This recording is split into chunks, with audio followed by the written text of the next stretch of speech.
Karen and Emily never imagined a simple bus stop could become a battlefield, but one woman's obsession turned an ordinary corner into a neighborhood nightmare. Karen believed she owned the space, and Emily's calm defiance would spark a chain of events no one could have predicted. What started as quiet tension escalated into chaos, drawing legal authorities, social media attention, and the full attention of an entire community. This is the story of entitlement, obsession, and the shocking lengths one person will go to claim control. Karen had always carried herself with the belief that the world should bend to her expectations. In her quiet suburban neighborhood, this attitude found a perfect outlet at the bus stop on the corner of Maple Avenue. To everyone else, it was simply a place to wait for the morning bus, a neutral spot where neighbors briefly cross paths. But for Karen, it was a stage, a territory she claimed as her own. Every morning, she arrived 20 minutes early, carefully selecting the exact spot where she would stand. She observed the surroundings with sharp eyes, scanning for anyone who dared to approach. Her presence was commanding, a subtle warning to those who might disrupt her routine. For months, her influence had been quietly felt. Parents with children would edge away, sensing her disapproval. Teenagers would avoid the area, shifting their waiting spots to distant corners. She marked imaginary boundaries with the tip of her shoe, stepping into positions that suggested authority. Neighbors whispered about her in hushed tones, using phrases like "the woman at the corner" and "she owns that spot." Yet most dismissed her behavior as eccentricity rather than a warning sign of what was to come. The situation began to shift the day a new neighbor appeared. A young woman, fresh to the neighborhood, arrived at the bus stop without knowledge of the unspoken rules. She stood confidently, ignoring the invisible boundaries Karen had drawn over the months. The sight of this calm defiance made Karen's usual composure crack. Her eyes narrowed, and a tension she hadn't experienced before settled into her posture. Every morning thereafter, Karen watched her with an intensity that bordered on obsession, documenting every movement with subtle gestures and notes. What began as a simple routine of standing at the corner quickly evolved into a silent battle. Karen's mind raced with imagined slights and challenges. Her territory, once unchallenged, was now threatened by a stranger who refused to recognize her authority. Small disturbances, like a bicycle passing too close or a leaf blown onto her spot, became triggers for frustration and indignation. The tension was palpable to anyone observing, though few dared to watch closely. Each day, Karen's movements grew more precise, more deliberate. The bus stop became a stage for a performance only she seemed aware of, where control and dominance were paramount. By the end of the week, it was clear that something ordinary, a corner of the street, had transformed into the center of a brewing conflict, one that would escalate far beyond what anyone in the neighborhood could have anticipated. Karen's obsession with the bus stop deepened with each passing day. What had started as a personal claim over a small patch of sidewalk had grown into a full-scale surveillance operation. She began arriving even earlier in the mornings, sometimes 30 or 40 minutes ahead of the bus schedule, notebook and camera in hand. Every passerby, every movement, became a potential violation of her self-imposed rules. Neighbors who once quietly avoided her now noticed her behavior escalating, sensing a tension that made the ordinary act of waiting for a bus feel like a high-stakes encounter. Her documentation grew meticulous. Karen took photographs of anyone who lingered too close, noting the time and exact position of each person. She wrote detailed observations in a spiral notebook, cataloging the perceived offenses of her fellow commuters. Even the newcomers, unaware of the invisible hierarchy at the corner, were not spared. Karen's mental map of the bus stop was precise, and anyone who crossed her imaginary boundaries triggered her escalating frustration. The young woman who had first disrupted Karen's routine continued to arrive daily, always calm, reading or scrolling through her phone as if nothing mattered. Karen interpreted this as a direct challenge, fueling her obsession. She began following her movements, noting when she arrived, where she stood, and how long she waited. Karen's attention to detail was extreme, bordering on paranoia. Every small deviation from her expectations became a reason to tighten her control. Karen's behavior soon extended beyond mere observation. She left notes on car windshields,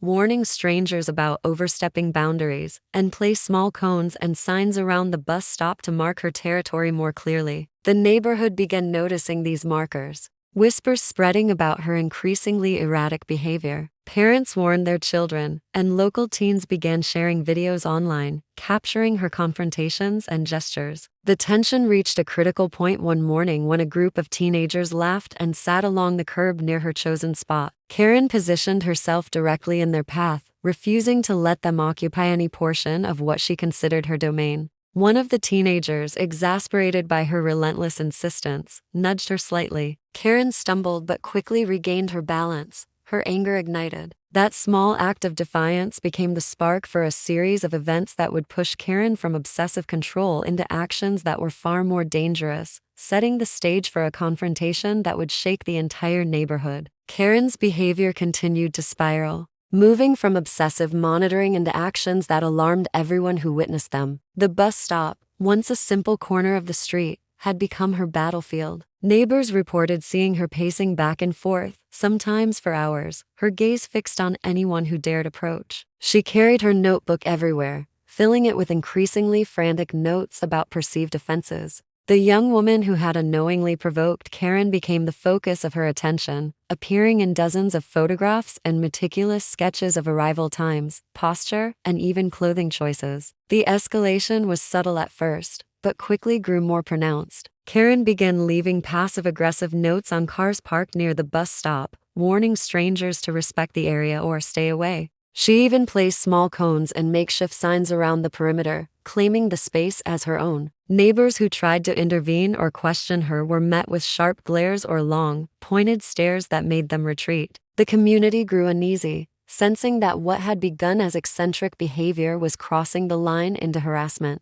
Karen's fixation began extending to bus drivers and public officials. She would follow buses as they stopped, taking photographs of the drivers and writing detailed complaints about the smallest perceived slights. She claimed that drivers were disrespecting her by letting other passengers stand near her spot or by failing to acknowledge her presence. Social media posts from residents nearby began circulating, capturing her increasingly erratic conduct and raising alarm both in the neighborhood and online. The breaking point arrived when a group of teenagers, laughing and joking, sat along the curb too close to her claimed territory. Karen positioned herself in front of them, refusing to allow passage and refusing to step aside. One of the teenagers, frustrated by her unrelenting stance, nudged her gently to move. Karen stumbled but regained her footing immediately. The minor collision ignited a firestorm within her mind. She began following the teens after they left the bus stop, recording their movements and taking notes on who they spoke to and where they went. Karen's obsessive documentation and intrusive actions caught the attention of local authorities, but her sense of entitlement prevented her from recognizing any wrongdoing. She interpreted every warning, every observation, as further evidence that the world was conspiring against her. The bus stop, once ordinary, had become a pressure cooker of paranoia and control. Every passerby was a potential threat, and every small disruption became a justification for her next move. It was clear that the conflict was no longer just a matter of etiquette, it was evolving into a full-scale neighborhood crisis, one that would ultimately force legal and social intervention. Karen's obsession with the bus stop reached a critical point as her actions began to affect the entire neighborhood. What had started as minor intimidation and passive aggression now manifested in tangible disruptions. She constructed small barricades with chairs, cones, and ropes, marking the boundaries of her claimed territory with an almost militant precision. Neighbors found themselves forced to navigate around these obstacles, sometimes stepping into the street to avoid confrontation. Parents warned their children to steer clear, and even casual pedestrians altered their routines to avoid the corner entirely. Local authorities were called repeatedly, but Karen's sense of entitlement prevented her from seeing her behavior as problematic. She met warnings with defiance, convinced that she was protecting her right to proper waiting space. Complaints piled up, ranging from obstruction of public pathways to harassment and intimidation. Police officers visited the bus stop multiple times, observing her meticulous routines and the aggressive way she monitored anyone near her claimed area. Each visit only seemed to embolden her further. The situation took a dangerous turn one morning when her barricade collapsed. A cyclist who was passing by narrowly avoided injury, swerving just in time to avoid hitting the makeshift obstacles. The incident caught the attention of local news and videos circulated online, showing Karen aggressively asserting her dominance over the corner. Her behavior, once viewed as eccentric, was now being recognized as a public safety concern. Social media amplified the story, drawing attention from outside the neighborhood. People debated whether she was mentally unstable, simply entitled, or both. Despite the warnings and growing scrutiny, Karen refused to relent. She began to patrol the perimeter of the bus stop obsessively, sometimes arriving an hour early to ensure that no one could violate her space. Every passerby was logged in her notebooks, and she photographed anyone who sat, leaned, or even walked too close. Even routine bus arrivals became a source of conflict, as she challenged drivers for letting passengers encroach on her self-declared territory. The tension in the neighborhood escalated as residents feared that a minor confrontation could spiral into physical danger. Karen's actions transformed a simple corner into a microcosm of her obsession.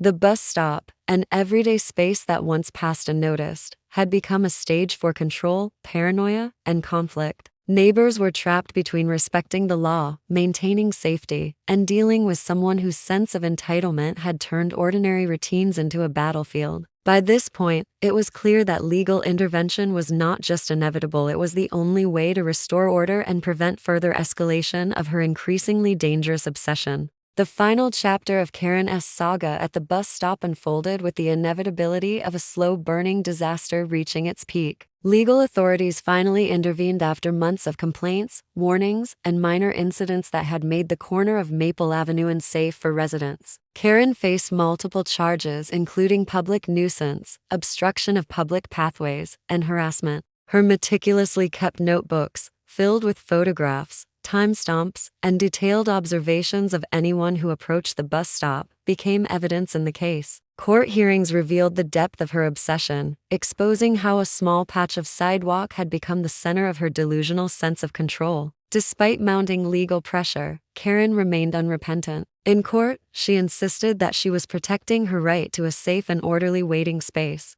describing each confrontation as a justified defense of her territory. Neighbors testified about the psychological stress of living under her surveillance, sharing how ordinary routines, walking to the bus, meeting friends, even letting children play near the corner, had been disrupted by her relentless presence. The judge described the situation as an extraordinary example of entitlement escalating into criminal behavior, noting the unusual combination of meticulous planning and obsessive vigilance. The court mandated that Karen undergo counseling to address her obsessive tendencies and impose fines to cover damages caused by her barricades and disruptions. The bus stop, once transformed into her personal dominion, was restored to its intended function. Residents cautiously returned, reclaiming the corner that had been the focus of months of tension. For many, the relief was palpable, though the story left a lasting mark on the community. What began as an ordinary public space had been turned into a stage for obsession, intimidation, and escalating conflict. Outside the courtroom, the story quickly gained wider attention. Social media users shared clips of Karen's barricades, her confrontations, and the bizarre extent of her surveillance, making her a cautionary tale about the dangers of unchecked entitlement. Experts in psychology and community behavior weighed in, analyzing how a seemingly mundane sense of personal authority could transform into harassment and public endangerment. Residents of Maple Avenue became both witnesses and participants in a story that demonstrated the destructive potential of obsession when left unchecked. In the aftermath, the neighborhood slowly returned to normal. Children played near the bus stop again, teenagers sat along the curb without fear, and neighbors passed each other without tension. Karen's story remained a stark reminder that entitlement, when taken to extremes, can escalate from a personal quirk into real-world consequences affecting an entire community. The bus stop, now ordinary once more, stood as a quiet monument to the chaos one individual's obsession could create and the resilience of a community that refused to surrender to it.